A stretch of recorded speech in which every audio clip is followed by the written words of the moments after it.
જોઈ રહ્યા છો biology practical explanation with Mahesh Patel YouTube channel. મિત્રો, આ ચેનલ ઉપર અપલોડ થનાર વિડીયોની માહિતી આપને સમયસર મળી રહે એ માટે ચેનલને સબસ્ક્રાઇબ કરી બેલ આઇકનને ક્લિક કરી દો। મિત્રો, આજે આપણે તમારી જર્નલના પ્રેક્ટિકલ નંબર 20 ને પરફોર્મ કરીશું, જેનો હેતુ છે વિવિધ જગ્યાઓની હવામાં નિલંબિત રજકણીય દ્રવ્યો એટલે કે સસ્પેન્ડેડ પાર્ટિક્યુલેટ મેટરનો અભ્યાસ કરવો। પ્રેક્ટિકલને પરફોર્મ કરીએ પહેલા એના સિદ્ધાંતને સમજી લઈએ। વિવિધ જગાઓની હવામાં નિલંબિત રજકણીય દ્રવ્યો એટલે કે સસ્પેન્ડેડ પાર્ટિક્યુલેટ મેટર એસપીએમનો અભ્યાસ કરવો। આ પ્રેક્ટિકલના સિદ્ધાંતને સમજી લઈએ તો માનવની વિવિધ પ્રવૃત્તિઓને કારણે પર્યાવરણમાં ભૌતિક કે રાસાયણિક ફેરફારો પ્રેરાય છે। પર્યાવરણમાં પ્રેરાતા આવા અનિચ્છનીય ફેરફારોને પર્યાવરણીય પ્રદૂષણ કહે છે। જે પદાર્થને લીધે પર્યાવરણમાં પ્રદૂષણ થાય છે તેને પ્રદૂષકો કહે છે। પ્રદૂષકો હવા, પાણી અને ભૂમિને પ્રદૂષિત કરે છે। થર્મલ પાવર પ્લાન્ટ્સ, અન્ય ઉદ્યોગો અને વાહનોના ધુમાડાને લીધે વાતાવરણની હવામાં રજકણો, carbon monoxide, nitrogen dioxide, sulphur dioxide જેવા ઘટકો ઉમેરાય છે, જેથી હવામાં નિલંબિત રજકણીય દ્રવ્યો એટલે કે એસપીએમનું પ્રમાણ વધે છે। અતિ પ્રદૂષિત વિસ્તારનું વાતાવરણ ઔદ્યોગિક સ્ત્રાવો અને વાહનોના ધુમાડાને લીધે નિલંબિત રજકણો અને ધુમાડાથી ભરપૂર હોય છે। હવામાં ઉમેરાતા નિલંબિત રજકણીય દ્રવ્યો સજીવો અને માનવીના સ્વાસ્થ્ય માટે જોખમી બને છે। આ પ્રેક્ટિકલને પરફોર્મ કરવા માટે જરૂરી સાધનો તરીકે પહોળા કાપેલા તાજા પર્ણો, પેટ્રોલિયમ જેલી, ડિજિટલ વજન કાંટો, દોરી, ગ્રાફ પેપર, માર્કર પેન અને પોલિથીનની કોથળી જેવા સાધનોની જરૂર પડશે। પ્રેક્ટિકલની પદ્ધતિને સમજી લઈએ તો સૌપ્રથમ પીપરા કે નાગરવેલ જેવી પહોળા પર્ણોવાળી વનસ્પતિના પર્ણોને એકત્રિત કરો। પર્ણોની સપાટી પર હાજર રજકણોને નળના પાણી વડે સાફ કરી ફિલ્ટર પેપર વડે સૂકવી દો। ગ્રાફ પેપરની મદદથી પર્ણોની બંને સપાટીનું ક્ષેત્રફળ નક્કી કરો। દરેક પર્ણની બંને સપાટી પર વેસેલિનનું પાતળું પડ લગાવો। દોરી સાથે 1-1 ફૂટના અંતરે 5-5 પર્ણો બાંધો। આવા 3 સેટ તૈયાર કરો। બાંધેલા પર્ણોને ABC લેબલિંગ કરેલ પોલિથીનની જુદી જુદી બેગમાં મૂકો। પર્ણો સાથે કોથળી ABCનું વજન કરો। સ્તર X, Y, Z પસંદ કરો, જે અનુક્રમે વધુ ટ્રાફિક, મધ્ય ટ્રાફિક અને નહિવત ટ્રાફિક ધરાવતા હોય। ત્રણેય સ્તરે પર્ણોને દોરી વડે બાંધો અને 2 કલાક સુધી રાખો। 2 કલાક પછી પર્ણોને ફરીથી પોલિથીનની બેગ ABCમાં મૂકો। પર્ણો સાથે કોથળી ABCનું ફરીથી વજન કરી અવલોકન કોઠામાં અવલોકનો નોંધો। તો ચાલો પ્રેક્ટિકલને પરફોર્મ કરીએ। આ પ્રેક્ટિકલને પરફોર્મ કરવા માટે જરૂરી સાધનો તરીકે પીપરો કે નાગરવેલના પહોળા પર્ણો, પોલિથીનની બેગ, વજન કાંટો, વેસેલિન, દોરી, ગ્રાફ પેપર જેવા સાધનોની જરૂર પડશે।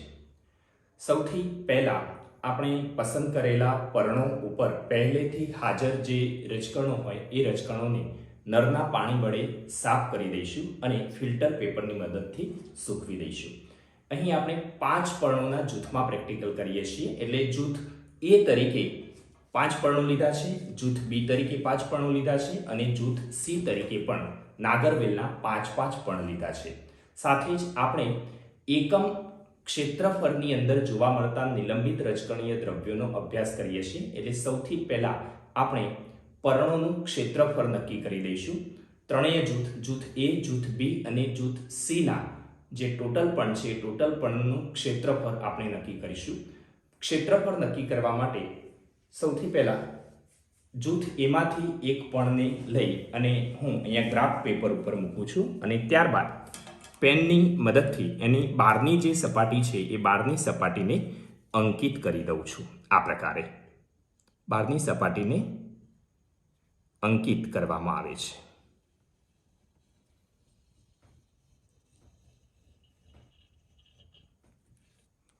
આ પ્રકારે ગ્રાફ પેપર પર મૂકેલા પર્ણની બહારની સપાટીને આપણે અંકિત કરી લઈએ છીએ।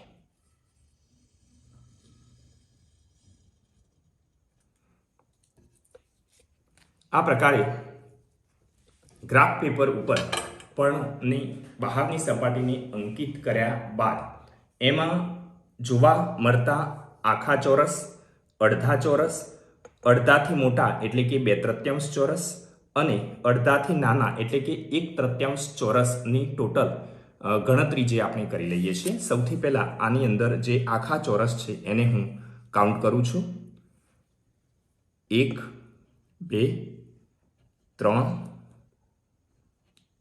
4, 5, 6, 7, 8, 9, 10, 11, 12, 13, 14, 15, 16, 17, 18, 19, 20, 21, 22, 23, 24, 25, 26, 27, 28, 29, 30, 31, 32, 33, 34, 35, 36, 37, 38, 39, 40, 41, 42, 43, 44, 45, 46, 47, 48, 49, 50, 51, 52, 53, 54, 55, 56, 57, 58, 59, 60, 61, 62, 63, 64, 65, 66, 67, 68 અને 69. ટોટલ 69 આખા ચોરસ છે. એને હું અહીંયા અવલોકન કોઠાની અંદર નોંધું છું. 69 આખા ચોરસ છે એટલે 69 × 1 = 69. હવે એની અંદર જે જોવા મળતા અડધા ચોરસ છે એ અડધા ચોરસને આપણે કાઉન્ટ કરીએ છીએ. તો અડધા ચોરસમાં 1, 2, 3, 4, 5, 6, 7,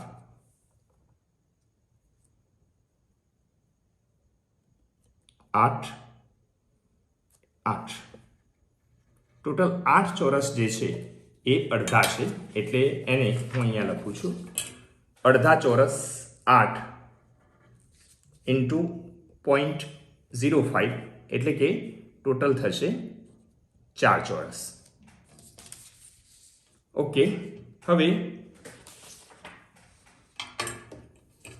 એની અંદર અડધાથી મોટા એટલે કે 2/3 જે ચોરસ હોય એની આપણે ગણતરી કરીએ છીએ. અડધાથી મોટા ચોરસ હોય એની ગણતરી કરીએ છીએ. તો અડધાથી મોટા ચોરસ હોય એવા 1, 2, 3, 4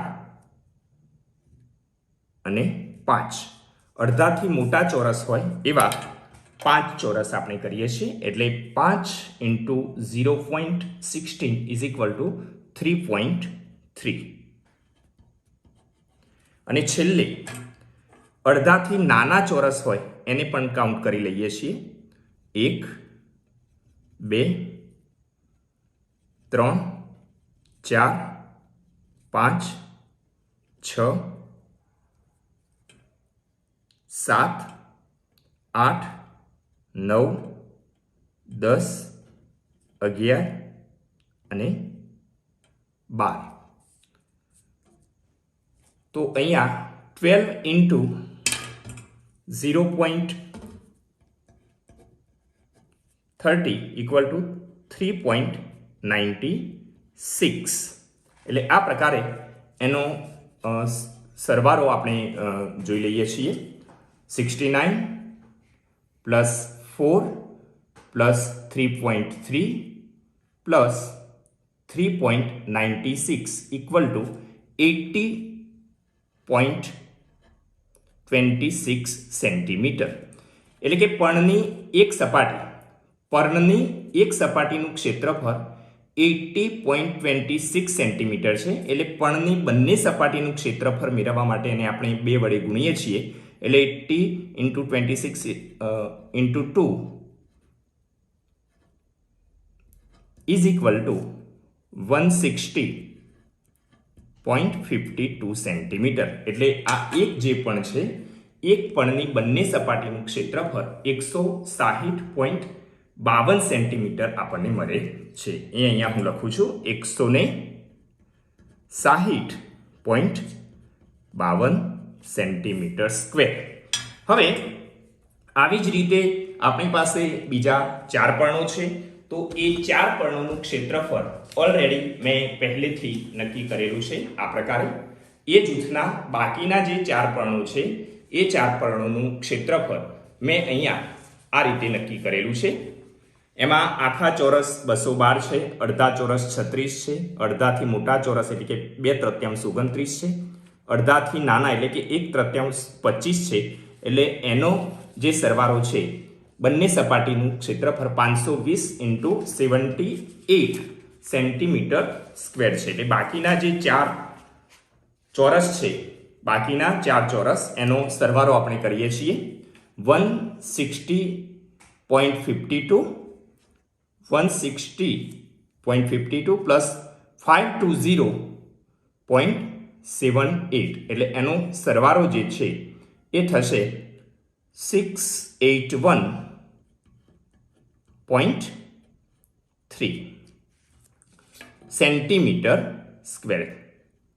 ચોરસ સેન્ટીમીટર, આટલા ચોરસ સેન્ટીમીટર થશે. 681.3 ચોરસ સેન્ટીમીટર થશે. હવે આ જે એ જૂથના પર્ણોનું કુલ ક્ષેત્રફળ આપણને મળ્યું છે એને હું અહીંયા આ કોલમમાં લખી દઉં છું. કુલ 5 પર્ણોનું ક્ષેત્રફળ કેટલું મળ્યું આપણને? 681.3 સેન્ટીમીટર સ્ક્વેર. એટલે આ પ્રકારે આ એ જૂથના પર્ણોનું ક્ષેત્રફળ આપણે મેળવ્યું. એવી જ રીતે હવે બી જૂથના પર્ણોનું ક્ષેત્રફળ પણ મેં નક્કી કરેલું છે. તો જે બી જૂથના પર્ણો છે, 5 પર્ણો, બી જૂથના 5 પર્ણોનું ક્ષેત્રફળ ઓલરેડી મેં પહેલેથી નક્કી કરેલું છે. તો એ જે છે એ છે 687.36. એક સપાટીનું 343.68 × 2 એટલે કે 687.36 687.36 સેન્ટીમીટર સ્ક્વેર.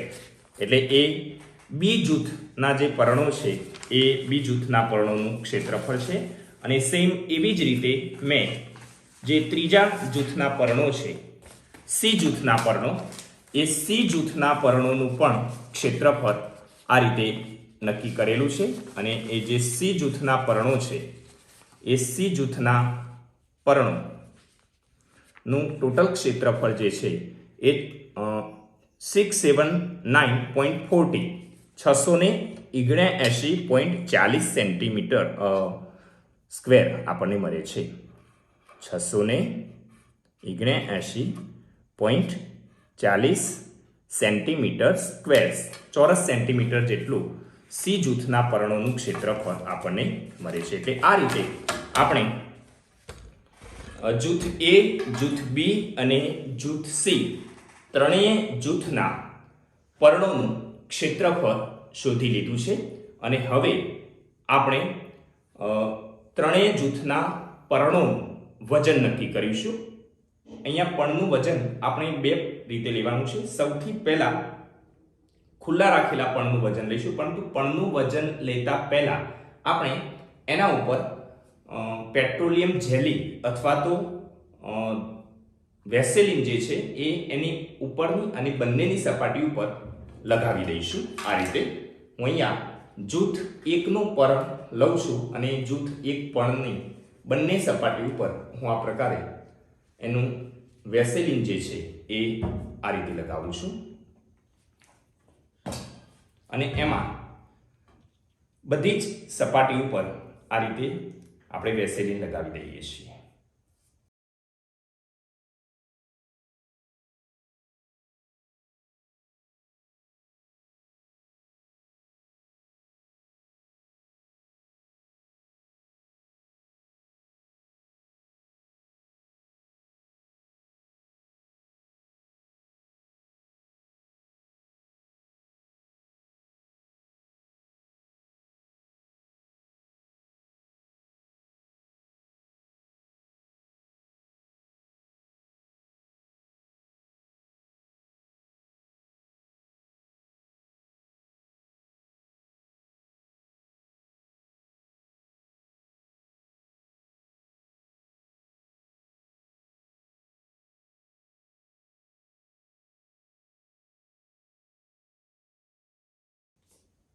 હવે આ જે 5 પર્ણો છે એ 5 પર્ણોને આપણે દોરી વડે બાંધી દઈએ છીએ. દોરીમાં 1 ફૂટના અંતરે આપણે એને આ પ્રકારે બાંધી દઈએ છીએ. આ રીતે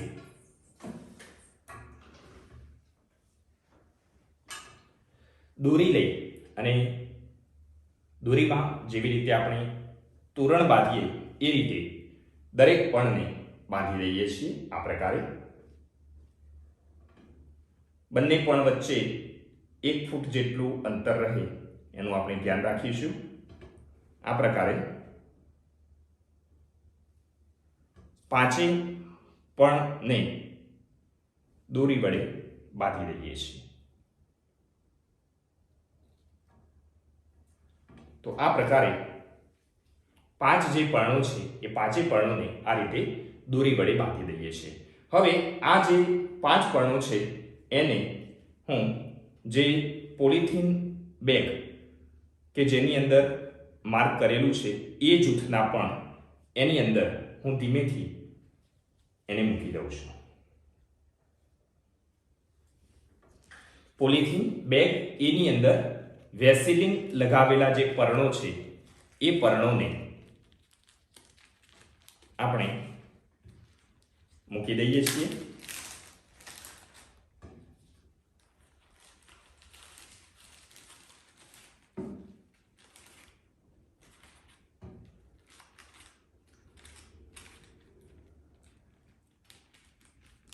અને ત્યારબાદ આ જે પોલિથીન બેગ છે એ પોલિથીન બેગનું વજન જે છે એ આપણે લઈ લઈએ છીએ.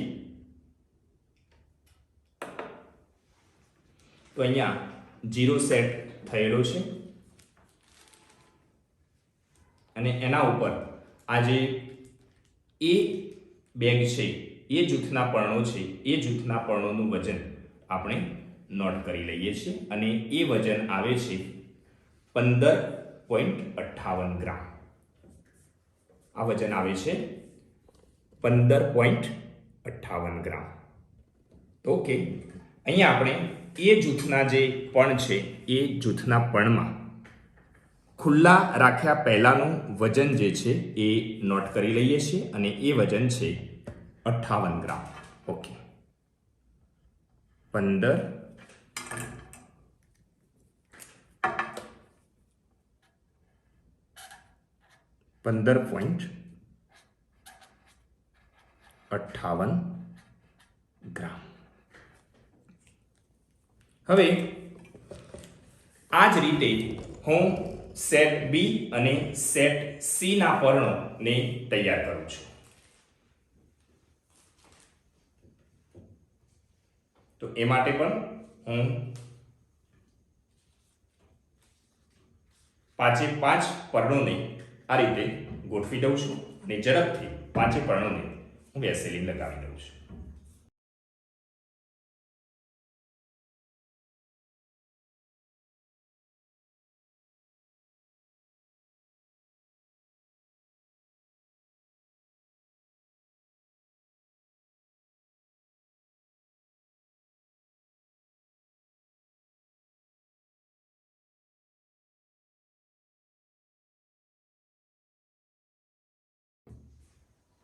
હવે દોરી વડે એને પણ આપણે બાંધી લઈએ છીએ.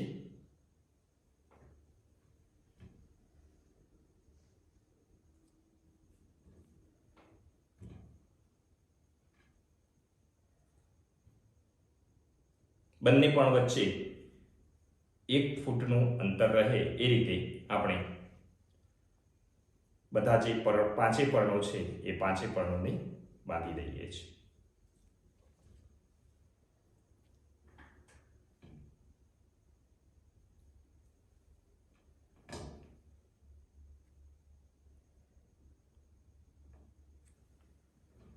આ રીતે 5 જે પર્ણો છે એ પાંચે પર્ણોને હું દોરી વડે બાંધી દઉં છું.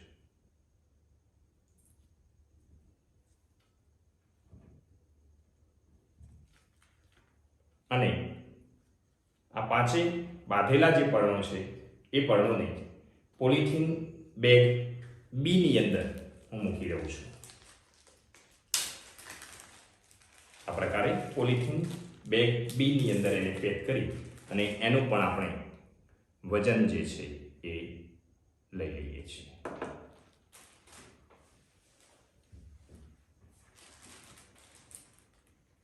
પોલિથીન બેગ બી જે છે એનું વજન 14.03 ગ્રામ વજન જે છે એ અહીંયા નોંધી લઈએ છીએ. 14.03 ગ્રામ.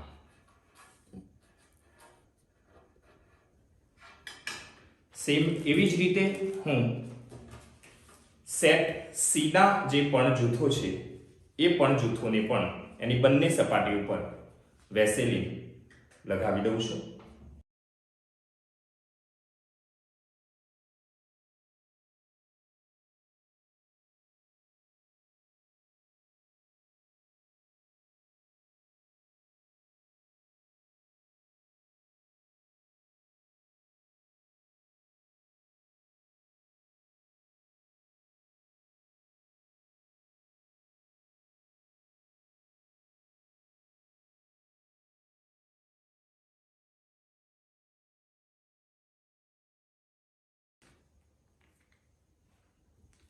હવે આ પર્ણોને પણ હું દોરી વડે બાંધી દઉં છું.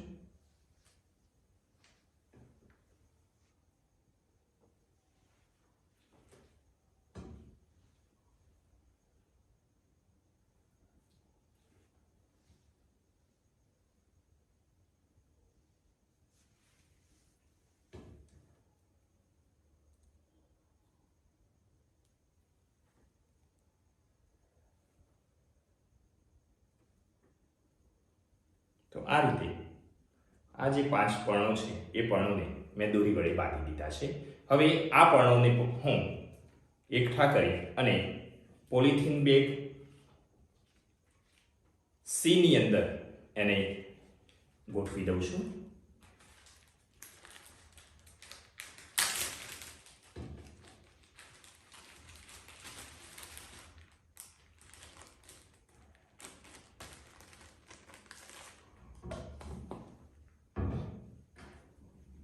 આ પ્રમાણે પોલિથીન બેગ સી ને મેં તૈયાર કરી દીધી છે. હવે આનું પણ આપણે વજન કાઉન્ટ કરી લઈશું. તો પોલિથીન બેગ સી નું વજન જે છે એ 15.96 ગ્રામ આવે છે. 15.96 ગ્રામ.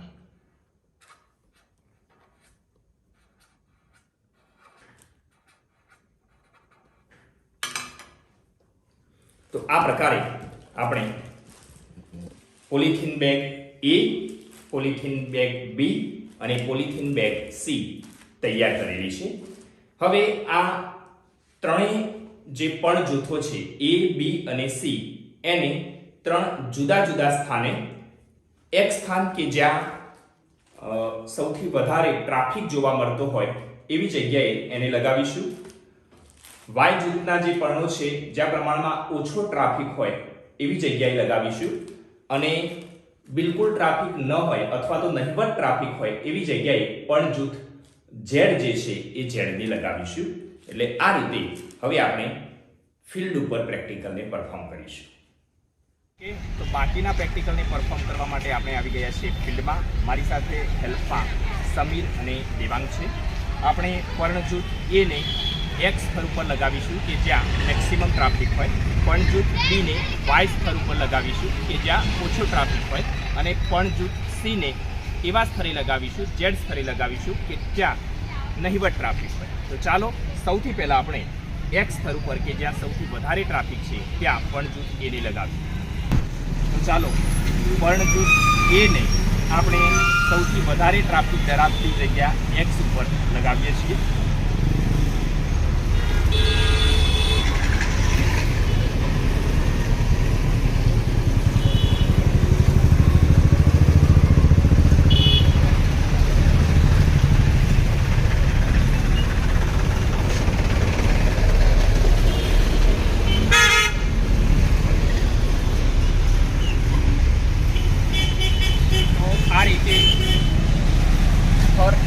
એક્સ ઉપર 2 કલાક સુધી આ પર્ણોને આ રીતે આપણે ગોઠવી રાખીએ.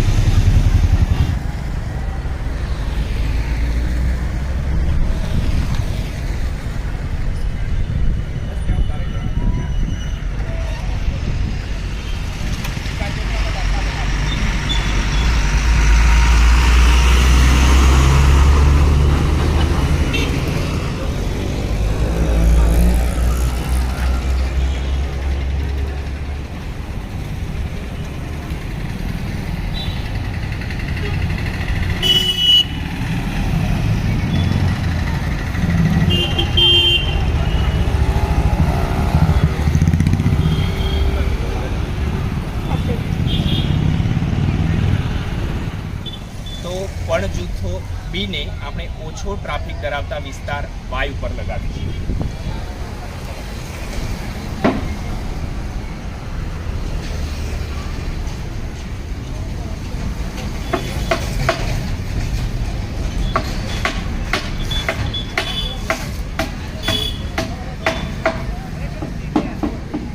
તો આ રીતે આ પણ જૂથોને 2 કલાકના સમય સુધી આ રીતે અહીંયા લગાવેલા રાખીએ.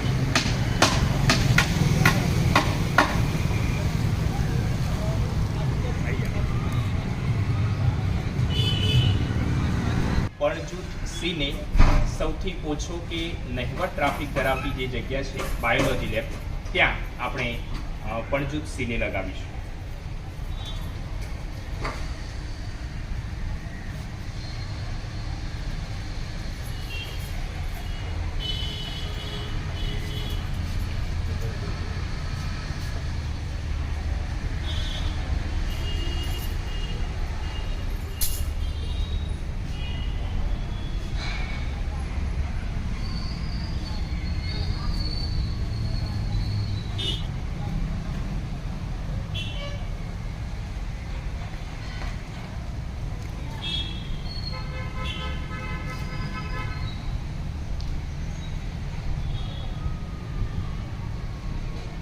કલાકના સમયને અંતે સૌથી વધુ ટ્રાફિક ધરાવતા વિસ્તાર એક્સ ઉપરથી આપણે પર્ણોને ઉતારી લઈશું.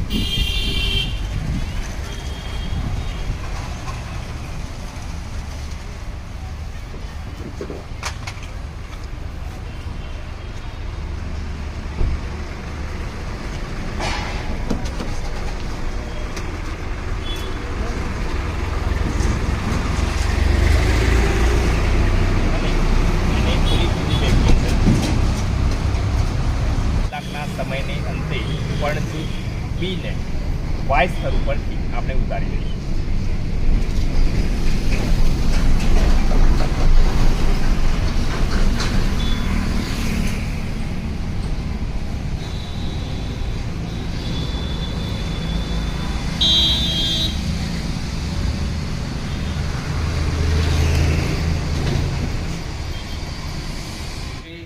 બે કલાકના સમયની અંતે સી જૂથના પર્ણોને આપણે નહિવત ટ્રાફિક ધરાવતી જગ્યાએ ઉતારી લઈશું અને એને પાછા પોલિથીન બેગની અંદર મૂકી દઈશું.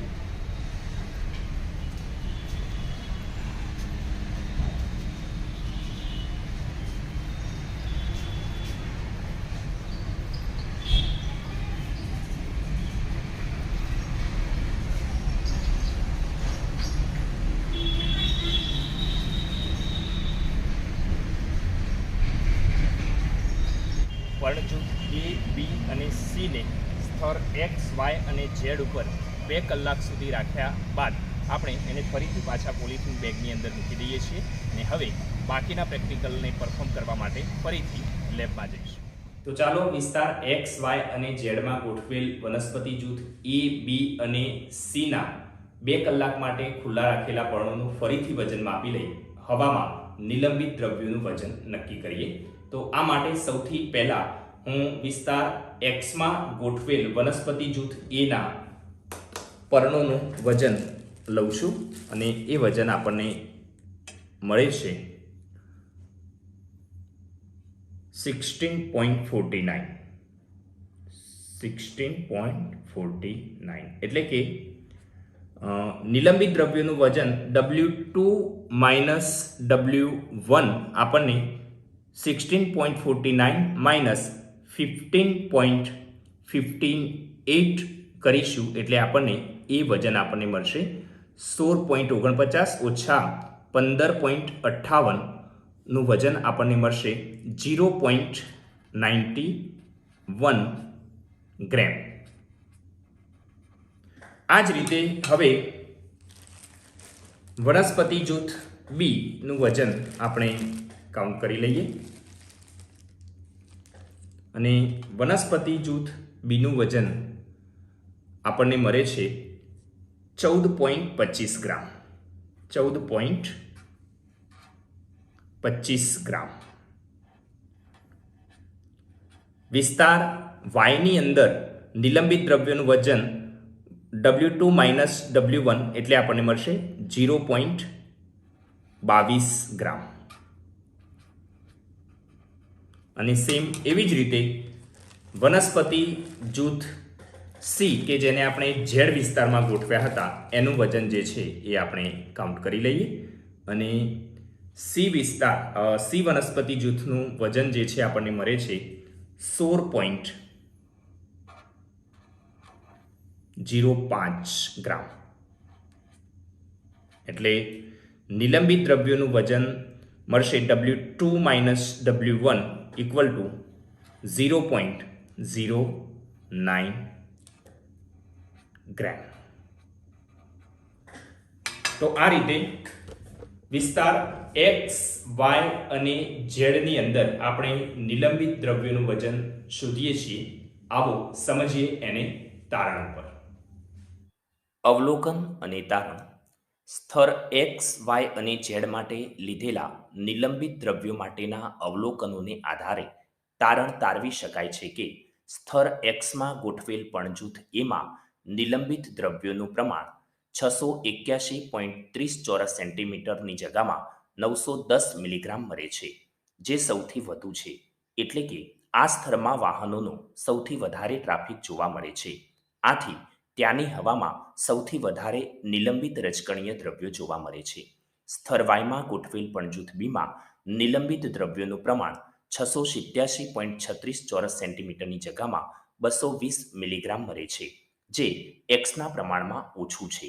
એટલે કે આ સ્તરમાં વાહનોનો મધ્યમ ટ્રાફિક જોવા મળે છે. આથી ત્યાંની હવામાં પ્રમાણમાં ઓછા નિલંબિત રજકણીય દ્રવ્યો જોવા મળે છે.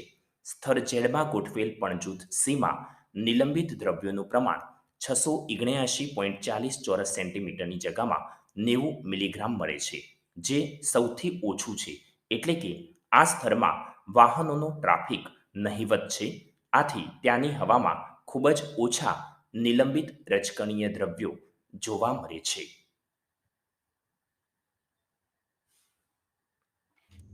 તો આ હતું આજના પ્રેક્ટિકલનું પરફોર્મન્સ. મળીએ છીએ નેક્સ્ટ વિડીયોમાં અનેક પ્રેક્ટિકલના પરફોર્મન્સ સાથે. ત્યાં સુધી સ્વસ્થ રહો, મસ્ત રહો, ન સમજાય તો પૂછતા રહો. Thank you very much.